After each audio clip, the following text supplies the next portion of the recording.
3 nights before the wedding. She was supposed to be resting, final fittings were done, flowers selected, the venue ready, but she couldn't sleep. Because something didn't feel right, she lay in bed beside the man she loved, the man she was about to marry. But her heart wouldn't stop pounding, and her mind kept going back to that message, that chilling message, the one she wasn't supposed to see. Don't worry, she'll be out of the way soon. She hadn't told anyone about it, not even her best friend, not her sister, no one. She had seen it pop up on his phone while he was in the shower. It was from an unsaved number, and the way it was worded, cold, calculated, like she was the problem. She had told herself maybe it was a work thing, maybe it was stress playing tricks. But every time she looked at him now, something shifted, something dark. The next morning she tried to act normal.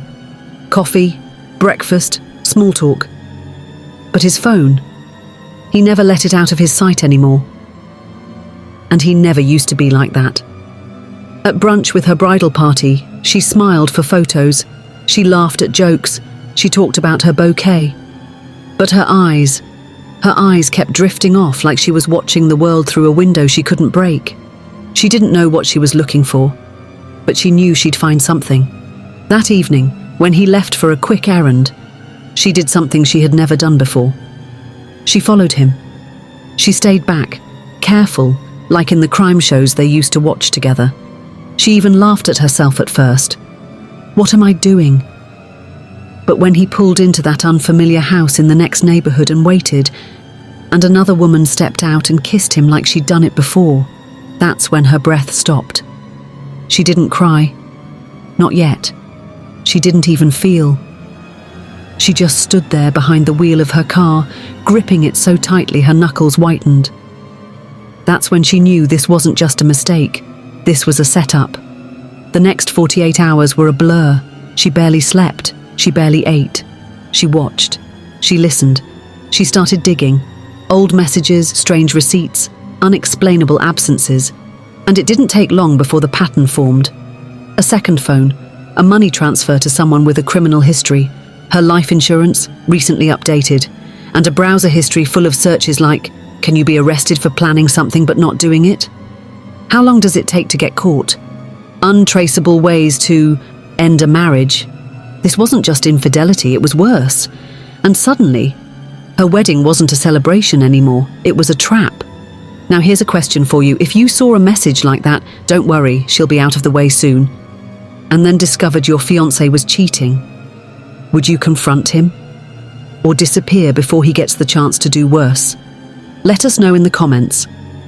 And if this story already has your heart racing, go ahead and like this video and subscribe so you don't miss what happens next. The day before the wedding, she wasn't crying anymore, she wasn't pacing, she wasn't doubting, she was planning. And she was done pretending. She hadn't cancelled the wedding, she hadn't told her family, she hadn't told the police. Because something deeper had shifted, something colder. She was no longer the bride-to-be in love. She was the woman betrayed. And now she wanted to know how far he was willing to go. She needed proof, not just of the cheating, but of the plot. If they wanted her out of the way, she'd give them a chance. That night, while he was out celebrating with the groomsmen, she opened the second phone again. Yes, she had it now. She had stolen it from the glove box of his car when he left it unlocked. There were texts from someone listed only as R. The tone was unmistakable. Is the insurance ready? After the vows, wait until the trip. Use the pills. Looks like a stroke. No mess. Her heart felt like it was fighting to crawl out of her chest, but her face stayed blank. She screen recorded everything. Messages, calls, bank transfers, and voice notes. One in particular made her stomach turn. She's got no clue. 1 week of marriage and she'll be gone. We split the payout and move on. That voice, it was him, and the woman he was talking to, the one from the unfamiliar house. Raven, his ex, the one he swore he hadn't seen in years. The bride didn't confront him. She didn't scream. She didn't beg for answers. Instead, she dressed in white. She walked down the aisle. She said, I do. because she knew what was coming after, and she was already one step ahead. On their wedding night, he poured her wine. He kissed her forehead. He told her she made him the happiest man alive. She smiled. She kissed him back. And then she whispered, "Let's go away tomorrow. Somewhere quiet. Just you and me." He nodded, exactly as planned. But she didn't drink the wine. And when he left the room to shower, she flushed it, because she had seen the crushed pills in his pocket, the same kind mentioned in the message.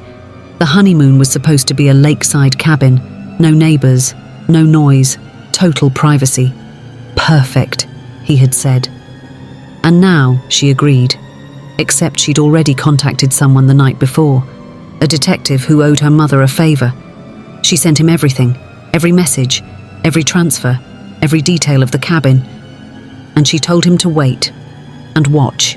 That night at the cabin, he made her a drink again. She held it, swirled it, smiled, and just before she could take a sip, there was a knock on the cabin door. It was the police. He froze. She set the drink down, and in a calm voice she said, "You were right. This place is perfect. I wanted you to feel safe before they arrested you." In that tiny cabin by the lake, everything fell apart faster than he could lie his way out of it. He was caught red-handed.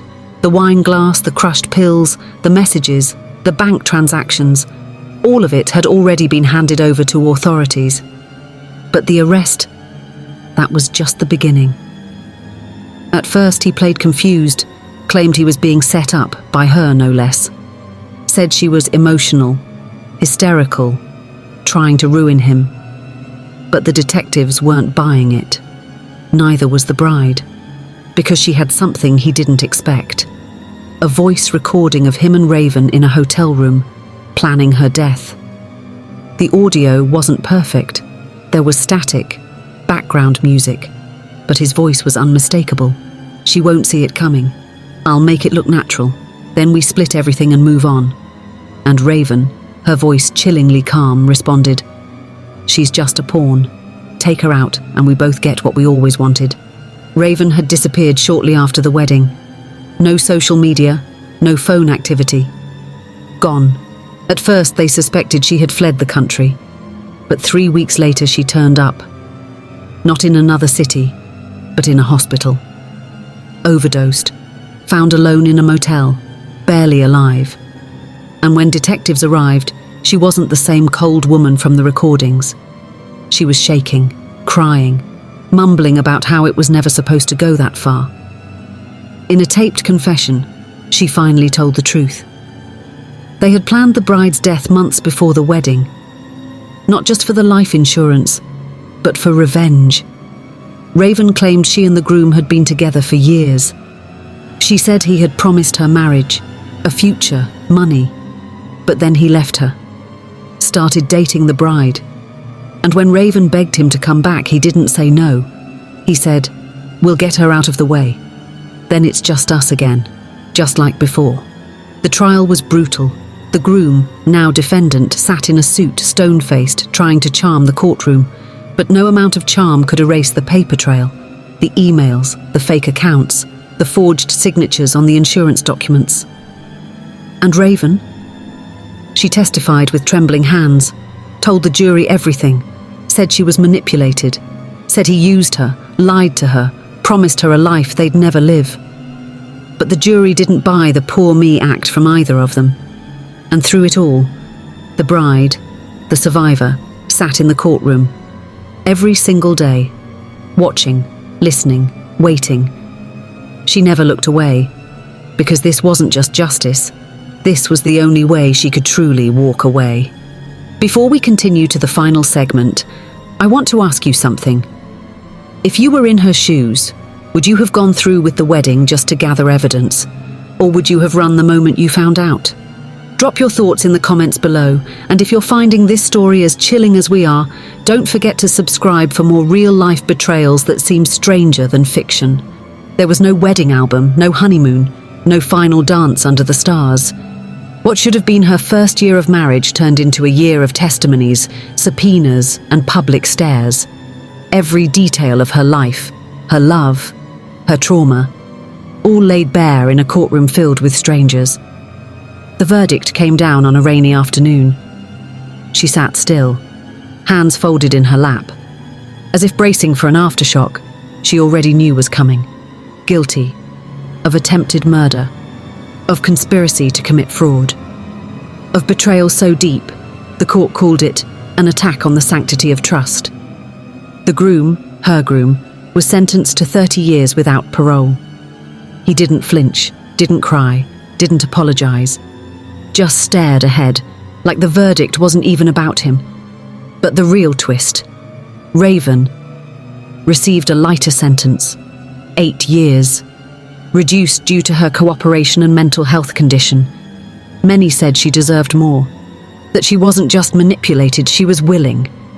And perhaps she was.